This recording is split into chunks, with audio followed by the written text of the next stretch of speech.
Hello everyone, आज इस video में हम पढ़ेंगे क्लास 10th का चैप्टर 16 जो हमने प्रीवियस वीडियो में छोड़ा था, challenges before Indian economy. Student, इसमें अब तक हमने दो जो मेजर प्रॉब्लम्स हैं इंडिया की, जो चैलेंजेस हैं, फर्स्ट थी इन्फ्लेशन, वो हमने डिस्कस किया। सेकंड हमने जो है पोवर्टी, उसके बारे में डिस्कस किया। थर्ड कल हमने स्टार्ट किया था अपने टॉपिक में, दैट इज़ अनएम्प्लॉयमेंट। अनएम्प्लॉयमेंट कितने होते हैं वो हमने इसमें पढ़ा था, जैसे मौसमी बेरोज़गारी है, संरचनात्मक है, तकनीकी है, घर्षणात्मक है, चक्रीय है, छिपी हुई है। तो जितनी प्रकार की बेरोज़गारी होती है उसको हमने डिस्कस किया था। आज इस वीडियो में हम डिस्कस करेंगे रीजंस ऑफ अनएम्प्लॉयमेंट, यानी बेरोज़गारी के कारण क्या हैं।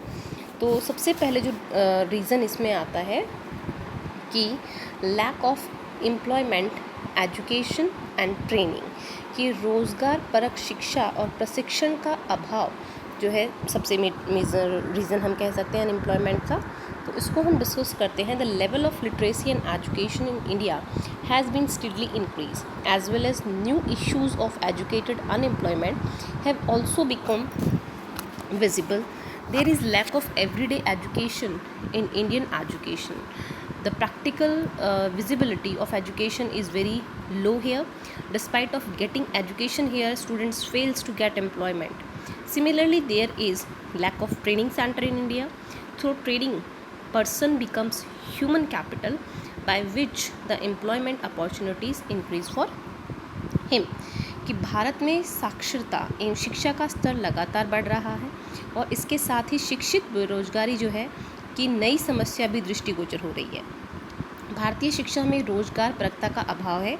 यहाँ शिक्षा की व्यवहारिक उपादेयता जो है वो बहुत कम है। यहाँ शिक्षा प्राप्त करने के बावजूद छात्र रोजगार प्राप्त करने में असफल हो जाते हैं। इसी प्रकार भारत में कौशल यानी जो ट्रेनिंग है, स्किल है, प्रदान करने वाले प्रशिक्षण केंद्रों का अभाव भी है। प्रशिक्षित व्यक्ति को मानवीय पूंजी बनाता है, या प्रशिक्षण जो है वो व्यक्ति को मानवीय पूंजी बनाता है, हम कहें कि ह्यूमन कैपिटल बनाता है, जिससे उसके लिए रोज़गार के अवसरों में क्या होती है, वृद्धि होती है, इंक्रीज़ होता है। सेकंड प्रॉब्लम अगर हम डिस्कस करें तो इंक्रीजिंग पॉपुलेशन एंड लेबर, कि a number of schemes are being run by the government to provide employment, but it has failed to fully consolidate the rising labor force along with the population. Labor force in India is increasing rapidly. It requires fast creation of employment opportunities. कि सरकार द्वारा रोज़गार प्रदान करने हेतु अनेक योजनाएं चलाई जा रही हैं, लेकिन ये जनसंख्या वृद्धि के साथ बढ़ती श्रम शक्ति को पूरा रख पाने में असफल रही हैं। भारत में जो हम कहें कि श्रम शक्ति लगातार तेज़ी से बढ़ रही है, इसके लिए रोज़गारों के अवसरों के तेज़ी से सृजन की आवश्यकता है। यानी जिस तरह से पॉपुलेशन बढ़ रही है उसी तरीके से हम कहें कि जो एम्प्लॉयमेंट है उसको भी इंक्रीज़ करने की ज़रूरत है। सी अगर हम डिस्कस करें तो इनएप्रोप्रिएट टेक्निक्स का मीन है कि अनुपयुक्त जो तकनीक है उसका इस्तेमाल करना। Modern technology is being adopted in Indian agriculture and industries. This technique is capital intensive and labour saving. This technology is not beneficial for countries such as India. In India, there is a need to adopt such techniques which can also be used in huge labor force. Sophisticated technology is responsible for unemployment in India.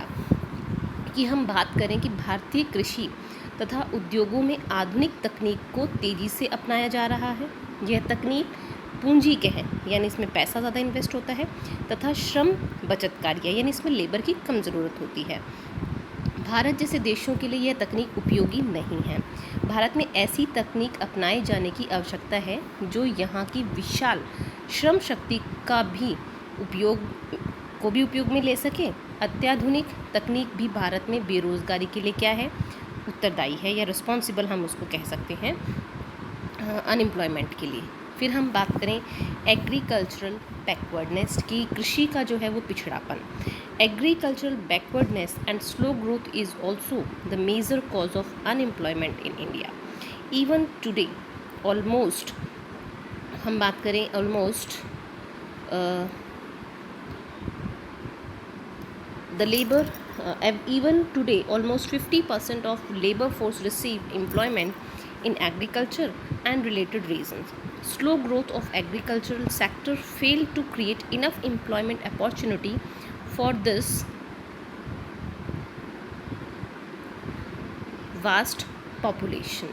कि हम बात करें कि कृषि का पिछड़ापन तथा धीमा विकास भी भारत में बेरोजगारी का बड़ा कारण है। आज भी लगभग 50% श्रम शक्ति जो है भारत की कृषि तथा कृषि से संबद्ध क्षेत्रों में रोजगार प्राप्त करती है। कृषि क्षेत्र का धीमा विकास इस विशाल जनसंख्या के लिए रोजगार के पर्याप्त अवसर पैदा करने में असफल रहा है।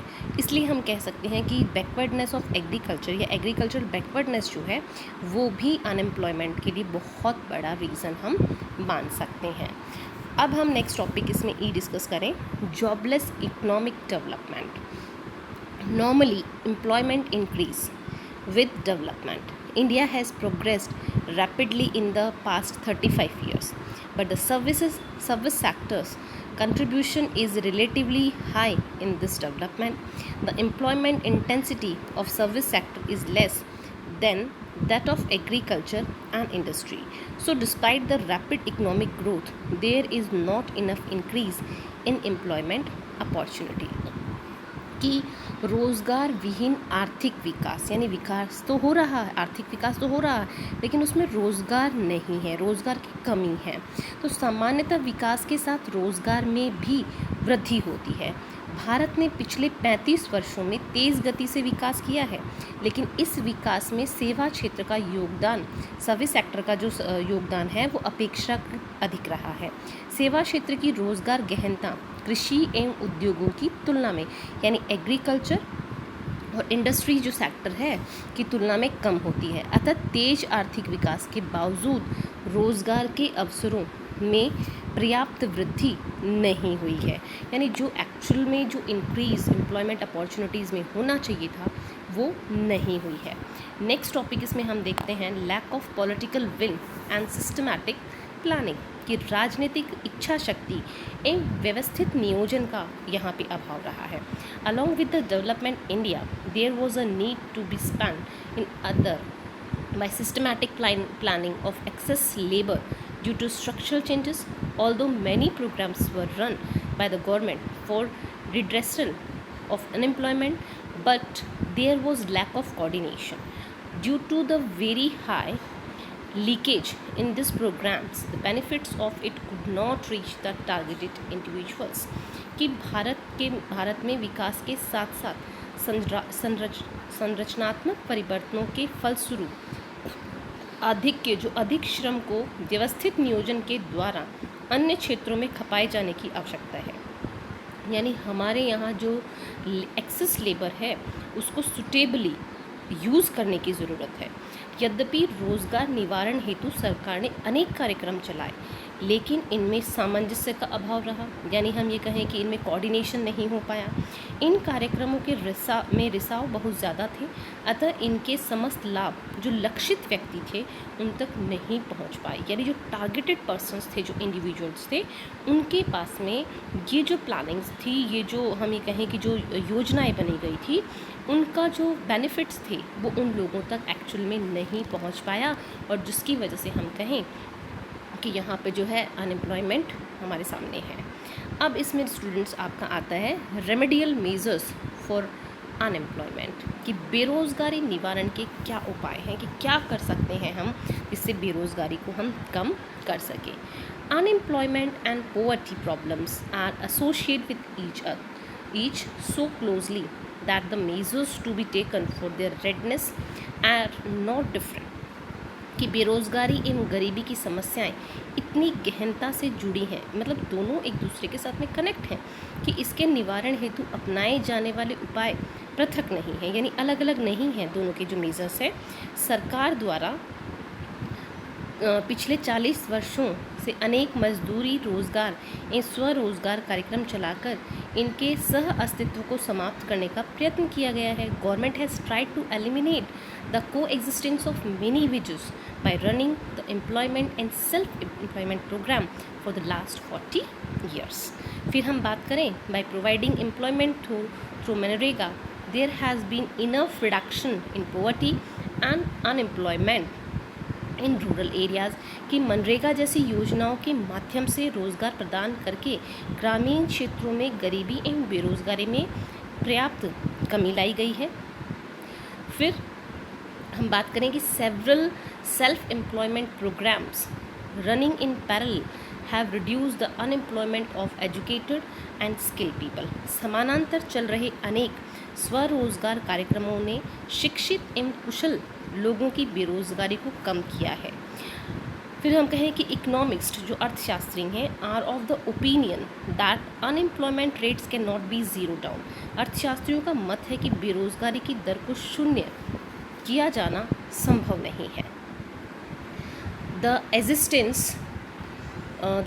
of structural and frustrating unemployment remains in the minority in the economy. Due to unemployment, a nation cannot achieve its highest possible level of production and it loses a certain part of production forever which could be produced by providing employment to everyone. की अर्थव्यवस्था में अल्प मात्रा में संरचनात्मक एवं घर्षणात्मक बेरोजगारी का अस्तित्व अवश्य ही बना रहता है. बेरोजगारी के कारण एक राष्ट्र अपने अधिकतम संभव उत्पादन के स्तर को प्राप्त नहीं कर पाता है तथा उत्पादन का एक हिस्सा वो हमेशा के लिए खो देता है. फिर हम बात करें due to unemployment a nation can not achieve its highest possible level of production and it loses a certain part of production for ever कि वो हमेशा के लिए उसको खो देते हैं. By providing employment to everyone by adopting following measures by government adequate reduction in unemployment can be done. कि जिससे कि वह हम ये कहें कि सरकार द्वारा निम्न उपाय जो हैं उनको अपनाकर बेरोजगारी में पर्याप्त कमी की जा सकती है.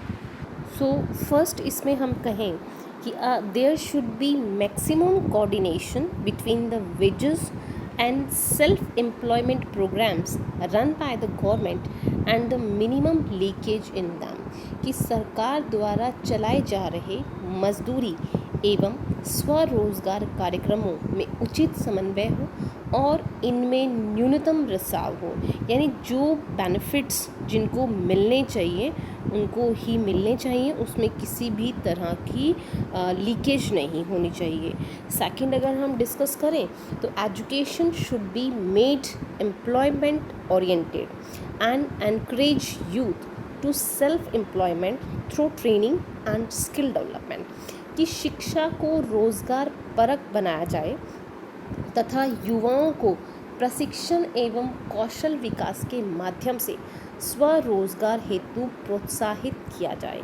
It means that we have to be motivate to the youth for employment and self employment also. कि जितना वो स्वरोजगार जैसे कि छोटे उद्योग स्थापित करना, कोई फैक्ट्री स्टैब्लिश करना, उसके क्या बेनिफिट्स होंगे, उनको खुद को तो जॉब मिले ही मिलेगा, प्लस वो दूसरे जो यूथ है जो अनएम्प्लॉयड है उनको भी वो इस फैक्ट्री के या इस उद्योग के थ्रू जो है वो एम्प्लॉयड कर सकते हैं. सी अगर हम इसमें डिस्कस करें तो accelerate the growth rate of industry to increase the excessive labour due to development along with agriculture. की विकास के साथ साथ कृषि से मुक्त होने वाले आधिक्य श्रम को खपाने के लिए उद्योगों की वृद्धि दर को तेज़ किया जाए. कि हम ये कहें कि जो लेबर हमारा एग्रीकल्चर में यूज़ नहीं हो रहा है उसे हमें इंडस्ट्री फील्ड के अंदर यूज़ करना चाहिए.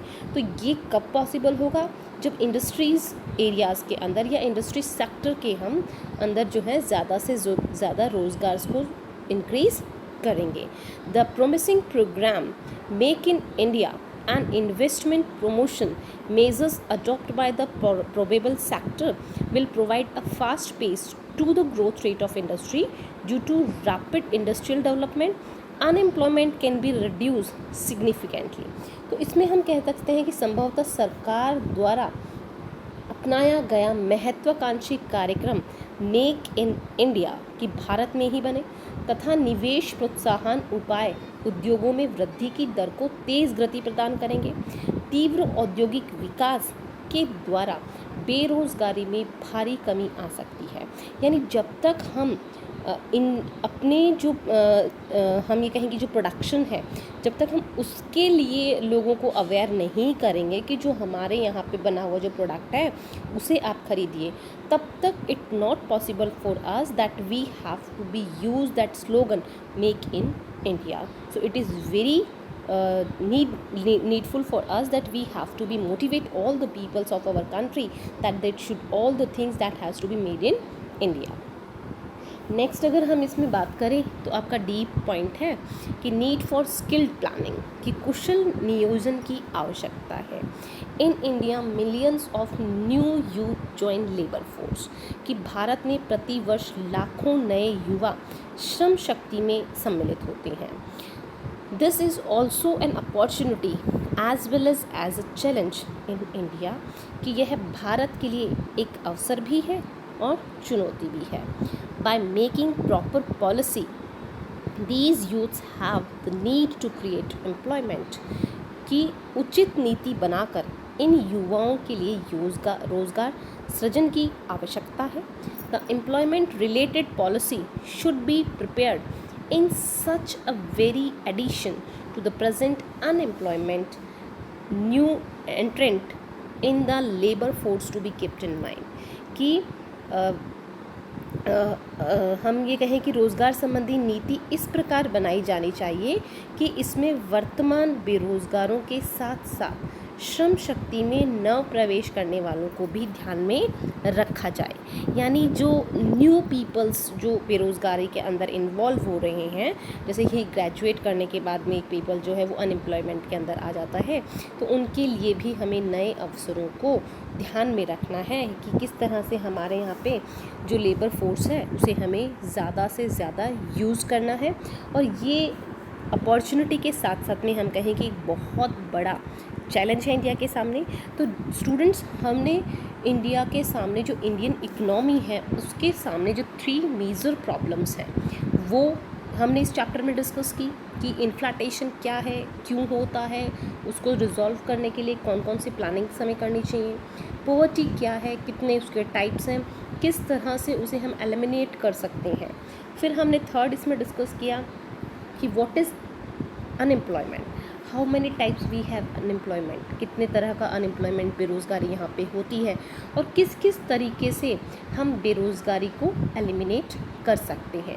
सो I hope that you all have to be understand the whole chapter which we have discussed in our three videos that is name that the challenges before Indian economy की भारतीय अर्थव्यवस्था के सामने चुनौतियाँ हैं कि भारतीय अर्थव्यवस्था के समक्ष कौन कौन सी चुनौतियां हैं वो हमने इस वीडियो चैप्टर के अंदर डिस्कस की हैं। सो मैं ये मानती हूँ कि आप सभी को ये वीडियोस समझ में आए होंगे और आपका जो चैप्टर 16 है वो कॉन्सेप्ट जो है आपको पूरा क्लियर हो गया होगा। Thank you for watching my